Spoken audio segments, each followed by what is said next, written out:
tuntunan Nabi dalam tarhib Ramadan. Satu, tarhib sebelum Ramadan tiba. Tarhib sebelum Ramadan tiba. Tentunya di bulan Sya'ban.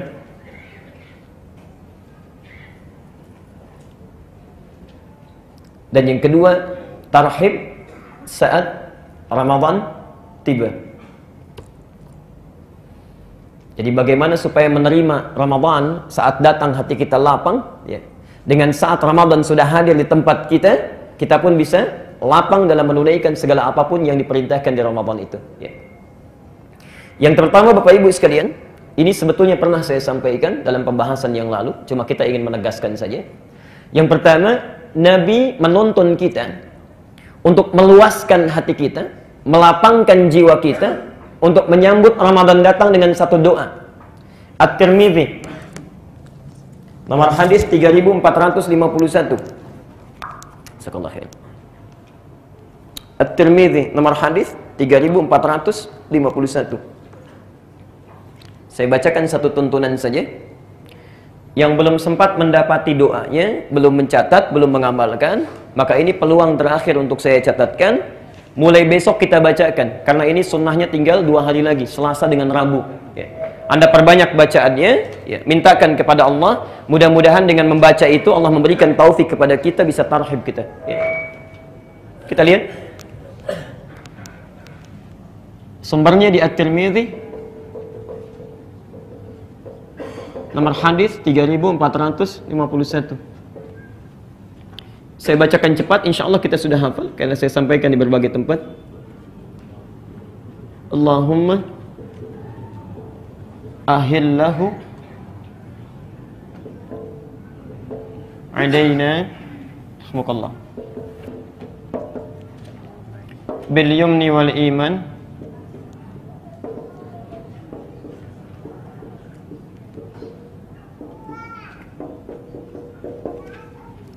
wassalamati wal islam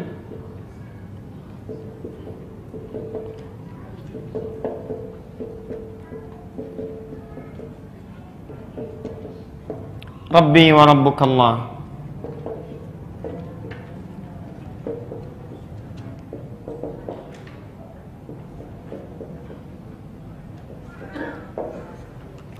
Saya bacakan, artikan, kemudian tafsirkan dengan cepat. Yang sudah sempat menulis dulu, silahkan dicocokkan lagi tulisannya. Yang belum sempat tahu, maka sekarang terbuka peluang kita untuk berdoa dengan membacakan doa yang dimaksudkan. Ini tuntunan Nabi pada tarhib yang pertama, ya. Ada banyak doa yang sampai kepada kita, bisa populer, riwayatnya juga bisa kuat. Tapi dari sekian doa, ini riwayat yang paling populer, kemudian kuat dari sisi hadisnya, dan paling lengkap redaksinya. Allahumma ya Allah, ahillahu, mohon hadirkan awal Ramadan. Mohon hadirkan awal Ramadan. Jadi ketika Ramadan datang, ya di awalnya, saat datang kepada kita, ya. Alaina, kepada kami. Ya Allah, mohon hadirkan awal Ramadan kepada kami. Saya tegaskan lagi, kata na di sini, kata ganti, kependekan dari nahnu, yaitu kami. Kalau kami itu sendirian atau banyak? Banyak, karena itu berbentuk jamak. Ini isyarat kepada kita, kalau kita ingin melakukan satu kebaikan sekalipun hanya dengan doa, maka jangan baik sendiri. Sertakan orang lain dalam doa kita. Barangkali ada di sini yang, maaf sekali lagi, orang tuanya belum tahu doa ini, pasangan hidupnya belum tahu, anak-anaknya belum tahu. Saat kita bacakan, ayo sertakan mereka, ya.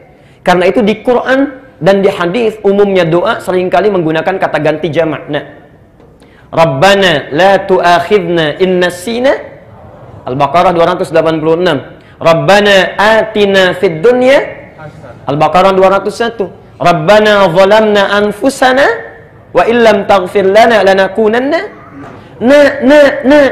Kami. Ya, insyaallah. Karena itu Bapak Ibu sekalian, kalau berdoa sertakan orang lain, jangan soleh sendirian. Ya. Apa yang kita minta untuk tarhib, melapangkan jiwa kita itu? Satu, langsung kalimatnya, bil yumni. Ya Allah, mohon hadirkan awal Ramadan kepada kami bil yumni, dengan penuh ketentraman, tenang. Seakan-akan ada isyarat orang datang menghadapi Ramadan hatinya tidak tenang, macam-macam. Barangkali Anda yang hadir malam ini juga, ya, wajahnya kelihatan tenang, tentram, tapi hatinya belum tentu. Mungkin memikirkan bagaimana saat Ramadan datang, di rumah motif ekonomi belum siap, ya. Cabenya naik, bawangnya naik, berasnya naik, macam-macam. Ya.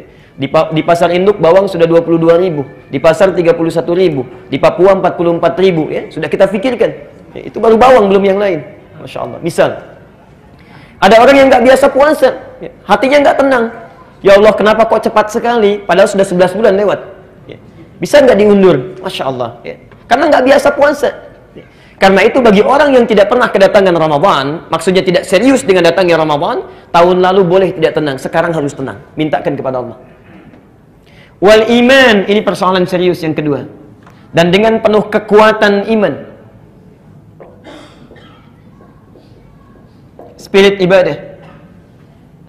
Kekuatan iman itu artinya spirit ibadah, semangat ibadah. Hati-hati, ada isyarat dalam kalimat ini seakan-akan orang-orang yang kedapatan Ramadan itu cenderung menurun spiritnya saat Ramadan. Bukan stabil, ya. Padahal di awalnya Allah berikan kekuatan iman yang sama. Allah, Al-Baqarah 183. Kita hafal ayatnya, ayat puasa. Ya ayyuhalladzina kutiba alaikumus. Perhatikan Bapak Ibu, saya tegaskan sekali lagi, dan ini terakhir penegasan saya. Ya itu disebut harfun nida, huruf untuk memanggil. Tidak pernah disebutkan dalam bahasa Arab. Itu ada 14 panggilan, tapi yang disebutkan di Quran cuma huruf ya ini saja. Terulang sebanyak 361 kali dalam Al-Quran. Fungsinya memanggil seseorang dengan 3 jarak berbeda.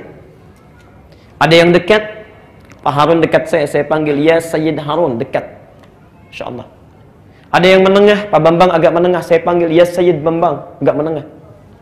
Untuk yang jauh, Pak Lutfi jauh di luar, saya panggil ya Sayyid Lutfi, jauh.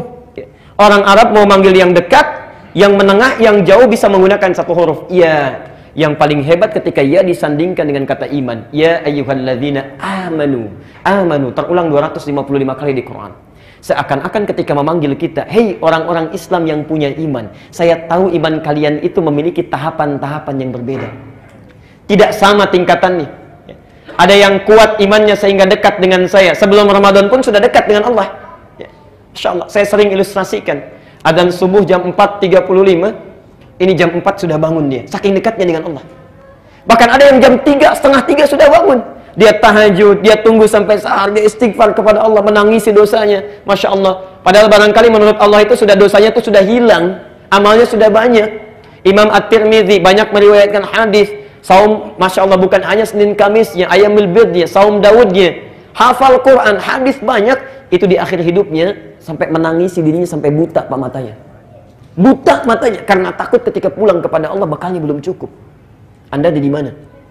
Orang yang bekalnya sudah banyak luar biasa, hadisnya kita baca sampai hari ini, yang pahalanya mengalir bagi beliau itu di akhir hidupnya sampai menangis buta matanya karena takut kalau pulang masih bawa dosa. Ya, Masya Allah, sekelas At-Tirmidzi, kita ada di mana? Padahal kalau kita berdoa cita-cita kita paling prestisius, surga Firdaus bersama Nabi. Masya Allah. Kita lihat, ada yang jaraknya menengah. Dipanggil adzan 4.35, bangun 4.35. Diajak ngaji, ayo ngaji. Enggak diajak, enggak. Ya. Kalau mau ke masjid, ke masjid. Kalau tidak, ya tidak. Itu menengah, biasa. Ada yang jauh dari Allah, tipis imannya. Ya, jauh sekali dipanggilnya. Masya Allah. Adzan subuh 4.35, baru bangun jam 5:34. Itu pun belum kepikiran sholat. Ya, baru kepikiran sholat. Ya, Masya Allah. Baru dipikirkan kemudian, jauh. Tapi hebatnya Allah panggil dengan satu kata yang sama, tidak dibedakan. Ya ayyuhalladzina amanu. Hei orang Islam selama masih punya iman. Saya tidak peduli mau iman kalian dekat, kuat sehingga dekat dengan saya, atau menengah biasa-biasa saja. Ayo datang puasa. Yang dekat semakin dekat, yang menengah semakin menguat. Dan yang jauh pun kamu mau tobat, datang sini. Kamu tobat saya ampuni, kamu merangkak saya berjalan, kamu berjalan saya berlari. Sini, saya tidak akan bedakan. Masya Allah. Dan hebatnya dipanggil dengan kata alladzina, huruf penyambung konjungsi menunjuk pada orang tanpa batasan. Ismun mausul, tanpa batasan. Terulang sebanyak 1080 kali dalam Al-Quran. Baik itu laki-laki, perempuan, yang tua, yang muda, dewasa, kecil. Bahkan alladzina itu mencakup yang belum balik juga itu. Kalau dalam umumnya kalimat bahasa Arab. Karena itu hebatnya saat Allah memanggil, karena tidak pernah membedakan malam Kamis nanti kita akan saksikan. Yang nggak pernah ke masjid pun akan ada di masjid. Yang nggak pernah baca Quran pun akan datang dia membawa mushafnya. Dan hebatnya jangankan orang yang sudah balik, anak kecil pun datang. Yang belum balik pun mau ibadah. Itulah sebabnya kalimat yang menggunakan ya ayyuhalladzina amanu. Itu rahasianya. Hanya sayang Bapak Ibu sekalian, sudah diberikan di awalnya kekuatan iman tapi tidak dijaga dengan baik. Sehingga biasanya muncul fenomena yang saya tidak tahu. Saya gagal paham saya. Kenapa tiap tahun selalu terjadi? Kenapa tiap tahun selalu terjadi? Pertengahan Ramadan mulai menyusut turun. Yang tadinya penuh sampai ke belakang tiba-tiba maju safnya. 10 hari terakhir, Masya Allah hampir kosong masjid. Orang sibuk dengan mudik, persiapan. Mudik untuk dunia saja semuanya bekal disiapkan. Masya Allah. Motornya kadang-kadang lebih kecil dibandingkan dengan bekalnya. Semua ditumpukan, jadikan satu. Modifikasi semuanya, jalan kita. Masya Allah. Qadar Allah tiba-tiba di jalan kecelakaan, meninggal dunia, bekal nggak cukup sampai pulang. Antum urusan dunia saya sudah disiapkan luar biasa, akhirat sudah sampai mana? Sudah sampai mana? Karena itu kalau kemarin pernah kita sia-siakan, tahun ini jangan lagi. Barangkali ini Ramadan terakhir bagi kita. Apa yang mau kita siapkan? Ya. Karena itu bertakwalah kepada Allah, jadi celaka. Apalagi kalau anak kecil saja sudah ke masjid, ini yang dewasa nggak mau ke masjid. Maka kata Jibril, bu'dun. Dan hati-hati, tadi saya belum katakan. Kata Nabi, amin. Semoga Allah kabulkan itu. Teruskan, 3. Wassalamati. Sehat dan selamat. Sehat dan selamat, Masya Allah. Ada orang semangat ke masjid, tarawih dia, baca Quran luar biasa, bangun lagi di pertengahan malamnya.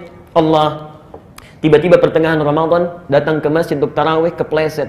Ya. Saat kepleset, berobat ke dokter, kata dokter nggak boleh puasa sampai akhir Ramadan. Anda bacakan sekarang, minta pada Allah, ya Allah, kalau kemarin saya sempat sakit Ramadan, maka mohon sehatkan saya. Berikan saya kekuatan. Tidaklah engkau hadirkan Ramadan kecuali untuk mengampuni dosa saya. Kalau memang ajal saya tiba sampai di akhir Ramadan, berikan bimbing saya, beri kekuatan. Kalau dengan saya memohon saat ini belum juga engkau kabulkan, ya Allah dengan cara apa lagi saya mesti memohon kepadamu? Jangan biarkan engkau, Masya Allah, jangan biarkan engkau cabut nyawa saya dalam keadaan yang buruk ya Rabbal Alamin. Minta, ayo minta. Menangis dari malam hari, tangisi, tangisi. Kalau Anda tidak sempat menangis dan tidak mampu menangis, tangisilah diri Anda yang tidak mampu menangis. Kalau Anda tidak mampu menangis, memohon kepada Allah, tangisi diri Anda yang tidak mampu menangis. Mudah-mudahan dengan itu kita mengerti. Ya, Masya Allah. Saya selalu katakan, kalau Anda tidak mampu berlomba dengan orang soleh dalam kebaikan, maka silahkan berlomba dengan para pendosa untuk bertobat dan beristighfar. Pilihannya cuma 2. Kalau Anda tidak mampu berlomba dengan orang soleh dalam kebaikan, silahkan berlomba dengan para pendosa untuk beristighfar dan bertobat. Allah. Yang keempat, wal Islam. Dan dengan kekuatan Islam. Apa bedanya dengan kekuatan iman? Kalau kekuatan iman itu semangatnya, spiritnya. Kalau kekuatan Islam itu ragam ibadahnya. Jenisnya, banyak sedikitnya, kuantitasnya. Karena itu rukun Islam selalu terkait dengan ibadah. Ada berapa rukun Islam? 5. 1, syahadat. Itu ibadah lisan. Kalau orang syahadatnya bagus, kata-katanya lembut. Kalimat thayyibah yang mengalir, tidak menyakiti orang lain, tidak tajam lisannya, itulah syahadat. Yang kedua sholat, ibadah ujung rambut sampai ujung kaki. Yang ketiga zakat, ibadah harta. Yang keempat puasa, sudah pasti. Kelima haji, gabungan dari semuanya. Hebatnya saat Ramadan, Allah buka semua peluang ibadah itu. Anda tidak percaya silahkan. Sebelum Ramadan Anda pulang sekarang, di lampu merah ada yang minta, belum tentu Anda beri. Saat Ramadan yang nggak kelihatan mata pun Anda akan cari-cari. Berapa anak yatim di komplek kita ya didata? Padahal sebelum Ramadan nggak kepikiran. Berapa fakir miskin di kampung kita ya didata? Padahal sebelum Ramadan tidak pernah disebut-sebut itu. Dibuka peluangnya oleh Allah sebanyak-banyaknya dan dilipat gandakan pahalanya. Karena itu Bapak Ibu sekalian, kalau kemarin ada orang yang cuma tarawih tapi nggak mau baca Quran, ada orang baca Quran nggak mau sedekah, maka tahun ini minta kepada Allah, ya Allah kuatkan saya untuk beramal. Jangan jadikan ada kebaikan selain jadi peluang ibadah untuk saya. Sekalipun cuma memberikan air putih untuk orang buka, mengambil kotoran di masjid, menyimpan di tempatnya, Masya Allah pahala itu. Karena itu ulama hadis paling tidak suka dengan satu hadis palsu yang ditebarkan saat Ramadan. Niyamus sha'imi ibadatun, tidurnya orang puasa adalah ibadah. Itu hadis palsu. Karena itu tahun ini jangan dipakai lagi. Pak kok tidur? Adik jangan lupa tidurnya orang puasa adalah ibadah. Itu hadis palsu. Karena itu menghapus peluang kita untuk ibadah. Orang baca Quran ini tidak karena tidur. Ya. Orang salat bangun, Masya Allah ini tidak karena tidur. Tidur yang wajar silakan, tapi kebanyakan tidur itu persoalan. Tapi yang 4 ini tidak akan punya makna kalau tidak ada yang kelima. Perhatikan, Nabi menegaskan, langsung menunjuk pada para sahabat, menghadap. Perhatikan kalimatnya. Rabbi, lakukan semua 4 hal ini karena Tuhanku. Wa rabbuka, dan Tuhanmu juga. Kenapa muncul kalimat yang kedua, wa rabbuka? Ini untuk menepis, ya, mencegah dari sejak awal satu pemahaman kalau nabinya meninggal, Tuhannya bisa beda.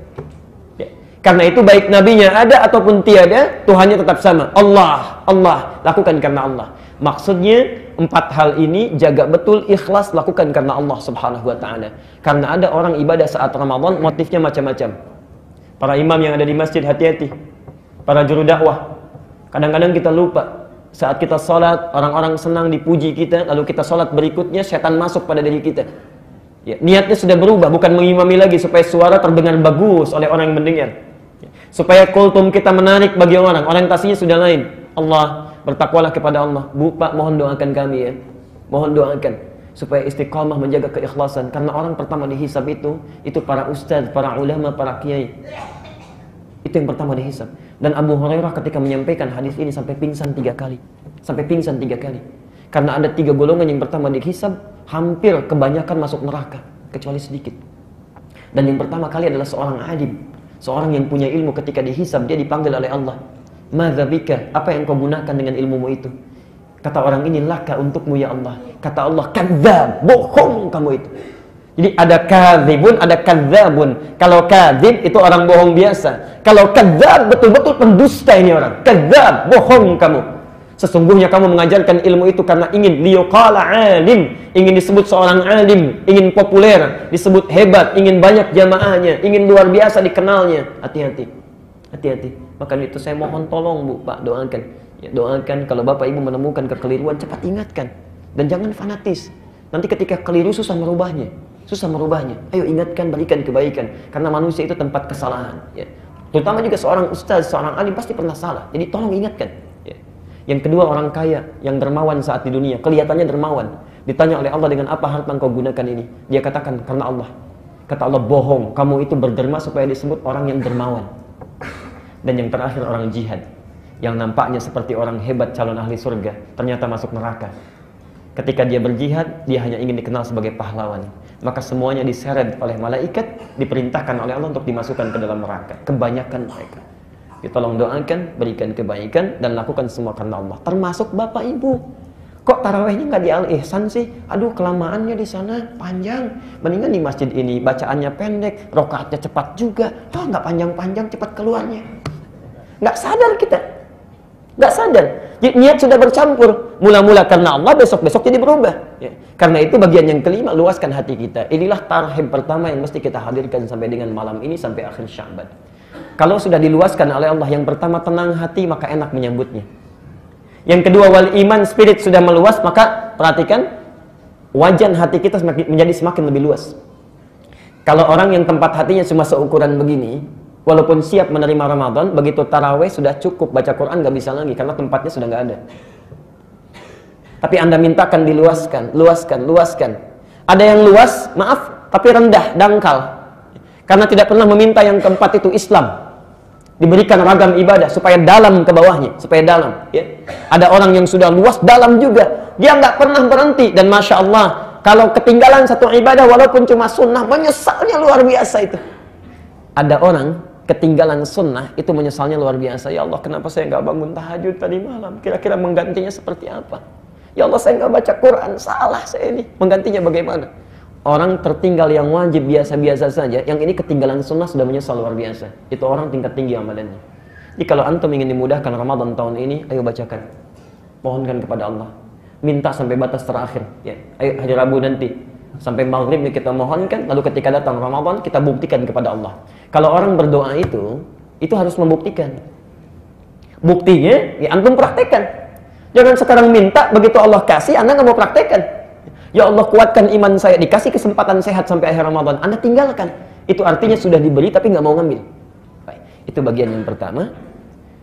Kita sampai jam berapa? Sampai selesai. Karena ini pertemuan terakhir, Baik, terserah Bapak Ibu saja nanti ya. Kita bagi saja waktunya. Maksud saya kalau masih ada waktu kita diskusi nanti, mau tanya apa saja silahkan. Karena ini kesempatan yang terakhir ya.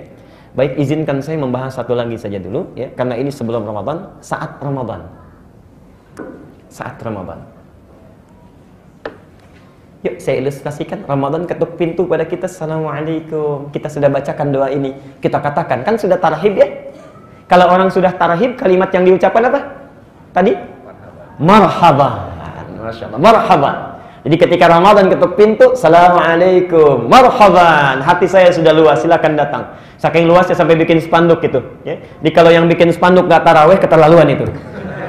Orang gak bikin spanduk, taraweh. Ini bikin spanduk gak taraweh. Ya Allah. Akan dituntut di hari akhirat. Spanduknya duluan masuk surga, dianya enggak. Baik. 10 kebaikan. Ramadan 100. Ada dalilnya. Al-An'am 160. Quran surah ke-6. Man jaa'a bil hasanati falahu asyru amsalihha. Siapa yang melakukan satu kebaikan maka dia akan mendapatkan 10 nilai, 10 pahala. Ya. Kasih Pak.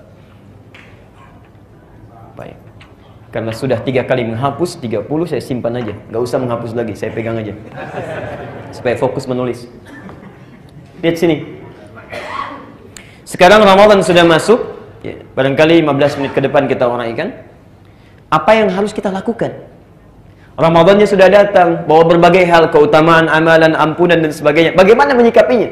Apa yang harus kita santap pertama kali dari menu ini? Ya. Maka Nabi memberikan prioritas kepada kita.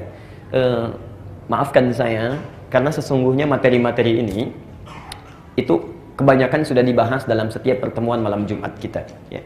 Jadi malam ini saya akan dahulukan dulu yang belum kita pernah sampaikan. Cukup 2 saja yang kita fokuskan. Ada amalan malam, ada amalan siang. Ini yang dituntun oleh Rasulullah. Tuntunan Rasulullah ya, saat Ramadan. Ada amalan malam, ada amalan siang.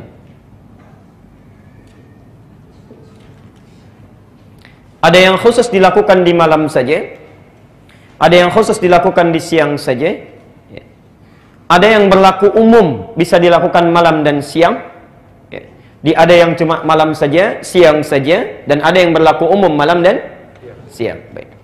Kita petakan dulu, sebagian besar sudah pernah kita bahas. Untuk yang malam, misal Qiyam Ramadan yang disebut dengan tarawih itu, Qiyam Ramadan khusus malam, jadi nggak ada siangnya. Ya.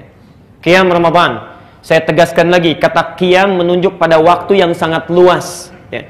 Anda bisa kerjakan setelah Isya. Kalau hari biasa disebut dengan qiyamul lail. Anda bisa kerjakan di pertengahan malam setelah tidur dulu. Kalau hari biasa disebut dengan tahajud. Dua-duanya ada di Quran. Ya. Qiyamul lail misal di Quran surah 73 Al-Muzammil ayat 20. Tahajud Quran surah 17 Al-Isra ayat 79 sampai 81-nya.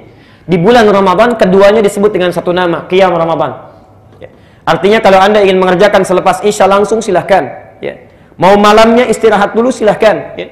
Bapak datang dari kantor jalanan macet, jam 10 sudah bubar. Ya. Ingin istirahat dulu, mandi dulu, rehat dulu. Ya. Bangun malamnya baru menunaikan Qiyam Ramadan silahkan. Khusus hanya malamnya saja. Tapi ingat, baik dilakukan langsung ba'da Isya ataupun malamnya, sifatnya mesti tarawih. Sifatnya. Bukan nama salatnya, ingat ya, sifatnya tarawih. Tenang, bacaannya tenang, gerakan-gerakannya tenang. Ya. Jadi Nabi tidak menginginkan kita buru-buru dalam salat. Ya. Anda bisa bayangkan, seorang Rasul dijamin masuk surga, bebas dari kesalahan, tidak ada hisabnya, surga tingkatan paling tinggi, saking tenangnya tarawihnya, saking tenangnya qiyamnya, nikmat bertemu dengan Allah. Ya Allah, rakaat pertamanya 5 juz 4 halaman. Al-Baqarah, Ali Imran, An-Nisa, rakaat pertamanya. Ya. Hadis Muslim, nomor hadis 730, 738, 765, 772. Ini dari Hudzaifah Al-Yamani, ini dari Aisyah radhiyallahu anha. Ini dari Al-Mughirah bin Syu'bah berserta Abdullah bin Mas'ud. Abdullah bin Mas'ud bersaksi sampai mengatakan, saya pernah sholat di belakang Nabi, bermakmum di belakang Nabi dengan Al-Mughirah bin Syu'bah. Hudzaifah Al-Yamani, Masya Allah. Rakaat pertama 100 Al-Baqarah, 100 ayat masih lanjut juga. Dikira akan ruku, ternyata nyambung. Setelah Al-Baqarah selesai, dikira ruku, ternyata nyambung ke Ali Imran. Setelah Ali Imran nyambung ke An-Nisa, baru selesai An-Nisa ayat 176 baru ruku. Besoknya nggak ikutan lagi. Abdullah bin Mas'ud. Ya. Bukan karena capek, bukan, karena khawatir. Saya khawatir punya prasangka buruk pada hati saya, karena menduga-duga kapan Nabi ruku katanya. Mau ruku nggak jadi lagi, mau ruku nggak jadi lagi. Ya. Besoknya berpisah dengan Nabi. Masya Allah. Yang saya ingin sampaikan, seorang Rasul saja yang sudah dijamin masuk surga seperti ini sifat sholatnya, masa kita yang bukan Nabi, bukan Rasul, surga nggak jelas, amalan masih berantakan, hisab masih menegangkan. Masya Allah. Tarawih dikasih 11 saja pengen cepet-cepet. Yang paling luar biasa, yang 11 saja keluar setengah 9. Masa yang 20 rakaat jam 8:04? Apa yang dibaca? Hati-hati. Tapi hebatnya luar biasa, setelah tarawih mintanya kuat. Ya Allah, jadikan saya sebagai penghuni surga bersama Nabi. Surganya nggak nanggung, Firdaus. Amalan masih begini. Bukan tarawih namanya. Oke. Baik, amalan malam selanjutnya nanti bisa dimaksimalkan. Bacaan Quran. Quran. Sudah pernah kita bahas, jadi saya percepat ya. Maksud saya pulang dari sini, nanti saya sarankan beli buku khusus ya. Beli buku khusus. Buku catatan saja, nanti untuk memetakan amalan-amalan ini. Nanti sekian banyak ini kita prioritaskan. Yang ketiga, banyak beristighfar di waktu sahar. Saat sahar. Waktunya disebut sahar, aktivitasnya disebut sahur. Ini materi terakhir saat kita bertemu ya. Di saat sahur itu kenapa disebut dengan sahur? Maksud dari Nabi jangan terlalu awal makannya. Lakukan di waktu sahar. 25 menit, 30 menit sebelum fajar tiba. Kalau subuh jam 4.30 misalnya, 4.30, maka antum silahkan makan sahur jam 4. Ya. Tapi jangan lupa, sekarang kita kan ingin ikuti sunnah Nabi nih. Ya. Bukan sekedar beramal saja. Selesai makan, paling kan 15 menit, makan selesai. Ya. Anda masih punya waktu 15 menit menjelang fajar. Isi dengan istighfar. Itu perintah Quran. Perintah Quran. Ahli surga itu sebelum datang fajar, di waktu sahar, Quran surah 51 ayat 18. Wabil asharihum yastaghfirun. Mereka manfaatkan waktu ini untuk beristighfar bersama keluarganya. Allah, tidak ada yang paling indah ketika selesai sahur masing-masing mengoreksi diri, beristighfar kepada Allah. Setelah selesai berangkat sama-sama ke masjid, itu indah rasanya. Nggak percaya silahkan praktekkan. Ya. Ini amalan malam. Baik. Amalan siang. Puasa. Tentunya sedekah termasuk di malam juga, tidak tersebutkan tadi. Bacaan Quran masih ada.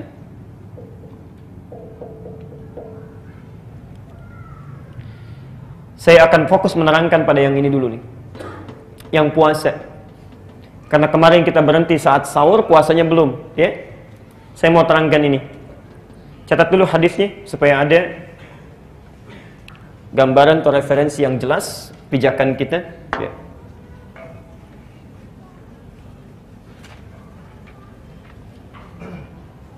Kita mulai dengan keutamaannya dulu ya. Sebelum kita lakukan ibadahnya, keutamaannya dulu. Saya sering perhatikan, Bapak Ibu sekalian, keutamaan ini sering lalai kita manfaatkan sehingga kita capek menahan lapar dan haus. Tapi ketika Allah ingin memberikan sesuatu, nggak kita ambil, itu sayang betul. Sayang. Kita fokus menahan lapar, menahan haus, berkata-kata yang baik-baik, menahan dari yang buruk-buruk. Cuma ketika selesai masa itu, saat maghrib, saat buka, Allah mau kasih sesuatu, tapi kita nggak ambil. Kita tidak ambil. Yuk kita lihat hadisnya. Satu kita ambil di At-Tirmidzi dulu, dari Abu Hurairah. Nomor hadis 2249 dari Abu Hurairah. Doanya Abu Daud. Nomor hadis 2357. Di An-Nasai juga ada, As-Sunan Al-Kubra. Kita ambil salah satunya saja dulu ya.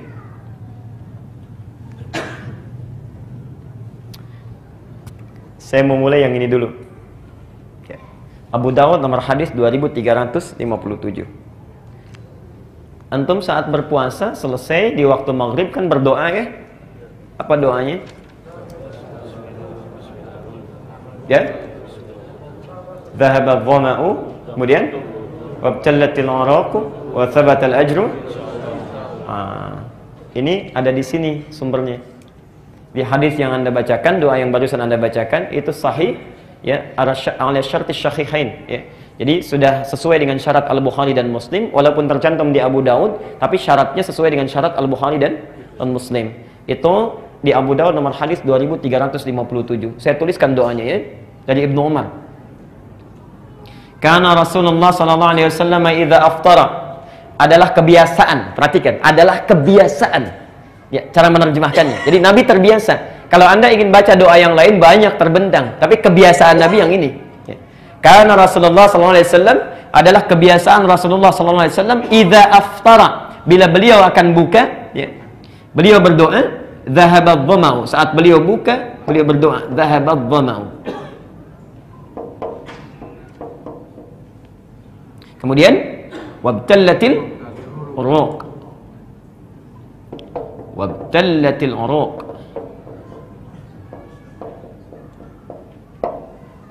Yang terakhir, ini poin pentingnya. Wa thabatal ajru insyaallah. Saya naikkan ke atas saja supaya lebih jelas karena ini pembahasan pentingnya. Wa thabatal ajru.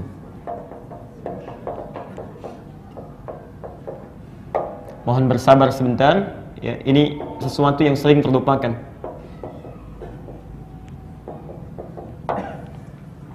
Perhatikan sini. Dhahaba dhama, umumnya diterjemahkan telah hilang rasa haus itu. Wabtallatil araq, dan basah tenggorokan. Wa thabatal ajru, dan tetap sekarang pahala dari Allah, ketetapannya. Insyaallah, bila Allah berkehendak dengan seluruhnya, dengan izin Allah maksudnya. Ya. Perhatikan. Pertama pertanyaan saya, sebelum kita bahas hadisnya, dibaca sebelum buka atau setelah buka? Yang setelah buka angkat tangan. Yang sebelum buka angkat tangan. Yang nggak buka juga angkat tangan. Banyak tidak jelas ini. Baik. Sebetulnya mau sebelum buka mau setelah buka itu baik-baik saja, nggak ada masalah. Bismillah, kita minum air lalu baca dhahabadh dhama, itu silahkan.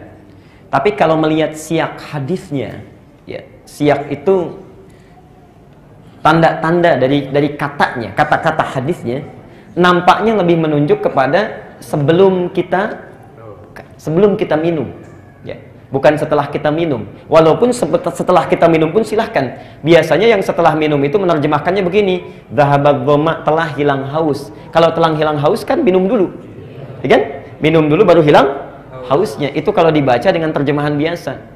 Tapi kalau dibaca dengan terjemahan ilmu balaghah akan lain maknanya. Lihat sini ya. Anda kalau belajar bahasa Arab enak, ada 4 cabang ilmu ya. Nanti setelah ini kalau ditanya saya jawab. Kalau enggak tidak. Lihat sini. Lihat hadisnya dulu ya. Karena Rasulullah sallallahu alaihi wasallam idza aftara. Ini yang jarang dibaca awalnya. Idza aftara. Apabila beliau berbuka. Di dalam rumus bahasa Arab kalau ada kata idza bersambung dengan past tense bentuknya, ya, itu maknanya present, akan. Maknanya akan. Contoh, idza jaa nasrullah, apabila akan tiba pertolongan Allah. Diterjemahkan telah datang pertolongan Allah. Saat itu datang belum? Belum, karena yang dimaksud adalah Fathu Makkah. Saat itu belum terjadi. Maksudnya akan datang, tapi pasti. Jadi kalau ada idza bersambung dengan fi'il madhi namanya. Fi'il madhi itu maknanya mudhari, akan. Ya, jelas sampai sini? Jadi seakan-akan mengatakan kalau kita terjemahkan apabila akan berbuka, maka dikatakan dhahabadh dhama. Kenapa kok ya Ustaz? Kenapa menggunakan kata bentuk past tense lagi? Telah. Kenapa tidak mudhari aja, akan misalnya? Ya, akan. Bapak Ibu sekalian, ini menggambarkan makna kiasan yang sangat dalam. Perhatikan. Bukankah orang puasa jangankan minum, dengar adzan saja sudah hilang hausnya? Allahu Akbar, hilang haus itu, dhahabadh dhama. Karena itu ada hadis lain. Perhatikan tafsir hadis yang kedua. Farhatani, dua kebahagiaan dimiliki oleh orang puasa. Farhatun, yang pertama saat dia berbuka, saking bahagianya lupa dengan hausnya. Karena farah itu kebahagiaan yang diungkapkan dengan tanpa mengetahui dan menyadari apa yang terjadi pada dirinya. Jadi kalau orang sedang wisuda, tiba-tiba loncat kepleset, itu sakitnya nggak dirasa, saking bahagianya. Di orang puasa itu saking bahagianya dengar azan, belum minum pun sudah hilang hausnya. Itu farhatani. Dan yang kedua saat membawa pahala puasanya ketika menghadap Allah. Kalau dari sisi pendekatan bahasa nampaknya lebih tepat ya, sebelum kita minum itu kita berdoa dulu ya. Baru kemudian kita minum ya, bismillah, dhahabadh dhama wabtalatil uruq wa thabatal ajru insyaallah. Itu pendekatan, tapi tidak juga dipersalahkan kalau ingin kita baca setelah minum. Yang tidak tepat nggak baca doa. Ya. Dan akan basah tenggorokan itu poinnya bukan di sini. Poinnya adalah, perhatikan, ini. Wathabatal ajru, dan sekarang ditetapkan pahalanya. Insya Allah, dengan kehendak Allah. Perhatikan. Al-ajru tidak tersebut di dalam Quran. Termasuk dalam kalimat bahasa Arab, kecuali menunjuk dua makna. Kecuali menunjuk dua makna. Satu, sesuatu yang langsung diberikan. Langsung diberikan. Anda kalau nanti haji atau umrah ya, di Saudi atau di negara Timur Tengah lainnya, ada taksi, itu di atasnya tulisan ujrah. Ya. Kalau Anda selesai mesti bayar kontan, ya. Ujrah dari kata ajrun, ya. Cash, ya. Langsung. Ujrah dari kata ajrun. Ada yang kedua sifatnya ditangguhkan nanti, nggak sekarang. Jadi ketika Allah kemudian menyampaikan melalui lisan Nabi SAW hadis ini, wathabatal ajru, sekarang akan diberikan sesuatu yang ditetapkan itu.